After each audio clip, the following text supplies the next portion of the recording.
இன்றைய புனிதர் அறிவோம். டிசம்பர் 23. புனித தோர்லாக் தனது முயற்சிகளால் திருச்சபையிலும் குருக்களின் வாழ்விலும் பல்வேறு மாற்றங்களை ஏற்படுத்தியவர்.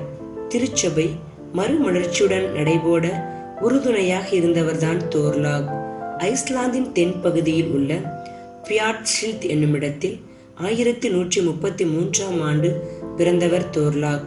15 வயதிலேயே திருத்தொண்டராக திருப்பொழிவு செய்யப்பட்டு தமது 18வது வயதிலேயே குருத்துவ அருள்பொழிவு பெற்றவர். குருவான இவர் 1153ஆம் ஆண்டு முதல் 1159ஆம் ஆண்டு வரையில் பாரிஸ் மற்றும் லிங்கோன் நகரங்களில் உயர்கல்வி கற்று ஞானம் நிறைந்த குருவாக ஐஸ்லாந்து திரும்பினார். அந்த நாட்களில் ஐஸ்லாந்தில் இருந்த குருக்கள் பலர் திருமணம் முடித்து குடும்பமாக வாழ்ந்து வந்தார்கள். கற்பு வார்த்தைப்பாட்டை மீறி அது தவறு என்ற உணர்வு இன்றி வாழ்ந்தார்கள். ஒழுக்கக்கேட்டில் திளைத்திருந்தார்கள். இத்தகைய சூழலில்தான் தோர்லாக் தன்னை முழுமையாக இறைவனுக்கு அர்ப்பணித்து புனிதம் நிறைந்த குருவாக வாழ விரும்பினார். இந்த சூழலில் கைம்பெண்ணான செல்வ சீமாட்டி ஒருவர் தம்மை திருமணம் செய்து கொள்ளுமாறு தோர்லாக்கை கேட்டார். ஆனால் தோர்லாக் அவரது கோரிக்கையை மறுத்து தான் தமது கற்பை இறைவனுக்கு காணிக்கையாக்கி இருப்பதை அவருக்கு உணர்த்தினார். அதே வேளையில் தோர்லாக்குக்கு தெரிந்த விவசாயி ஒருவர் அவருக்கு வாரிசு இல்லாததால் விவசாய நிலத்தில் துறவுமடம் ஒன்று அமைக்குமாறு அந்த நிலத்தை தோர்லாக் பெயரில் எழுதி வைத்துவிட்டு இறந்தார். இதை அறிந்த தோர்லாக் அந்த இடத்திற்கு துறவுமடம் ஒன்றை எழுப்பி அதன் தலைமை துறவியாக செயல்பட்டார். 1178ஆம் ஆண்டு தோர்லாக்கை ஸ்கால்ஹோல்ட் மறைமாவட்டத்தின் ஆயராக தேர்ந்தெடுத்தார்கள். நிடாரோஸ் மறைமாவட்ட ஆயர் அகஸ்டின் என்பவரால் தோர்லாக் திருப்பொழிவு செய்யப்பட்டார். ஆயரான தோர்லாக் தனது முதல் பணியாக குருக்களது ஒழுக்க சீர்கேடுகளை களைய முயற்சி செய்தார். கற்புநெறி தவறி திருமண வாழ்வு வாழ்பவர்களை கண்டித்தார்.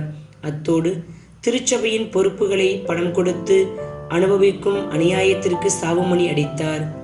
பொதுமக்கள் திருச்சபையின் செயல்பாட்டில் தலையிட்டு குழப்பம் விளைவிக்கும் செயலை கண்டித்தார். இத்தகைய சீர்திருத்த முயற்சிகளால் பலர் தோர்லாக்கை விமர்சித்தார்கள். அவரை எதிர்த்தார்கள். அவர்களுக்கு மத்தியில் ஒரு சில தோர்லாக்குக்கு ஆதரவு தெரிவித்தார்கள், ஊக்கமளித்தார்கள். இவரை போன்று சீர்திருத்த பணிகளை செய்து வந்த நார்வே நாட்டு பேராயர் எய்ஸ்டென் தமது முழு ஆதரவையும் தோர்லாக்குக்கு அளித்தார். மேலும் இவர் தான் ஐஸ்லாந்தின் பொறுப்பாளராக இருந்தார். இறைவனின் ஊழியராக தோர்லாக்குக்கு முன்னெடுத்த பல்வேறு முயற்சிகளால் குருக்களது வாழ்வில் மாற்றம் ஏற்பட்டது. திருச்சபை மறுமலர்ச்சியுடன் நடைபோட ஆரம்பித்தது. 15 ஆண்டுகள் ஆயராக இருந்த பிறகு தமது பொறுப்பை துறந்து தான் தொடங்கிய துறவு மடத்திற்கு சென்று விடலாம் என்று முடிவு எடுத்தார்.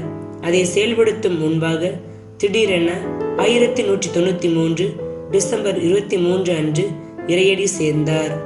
5 ஆண்டுகளுக்கு பிறகு 1898ஆம் ஆண்டு ஐஸ்லாந்து ஆயர் கூட்டமைப்பு தோர்லாக்கை புனிதர் என்று ஏற்றுக்கொண்டது.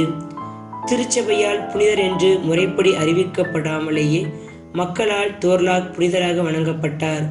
இந்நிலையில் திருத்தந்தை 2ஆம் யோவான் பவுல் 1984 ஜனவரி 14 அன்று தோர்லாக்கை புனிதராகவும் ஐஸ்லாந்தின் பாதுகாவலராகவும் அறிவித்தார்.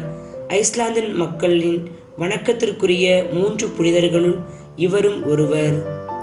புனிதரிடமிருந்து கற்போம், அநீதிக்கு எதிராக குரல் கொடுப்போம்.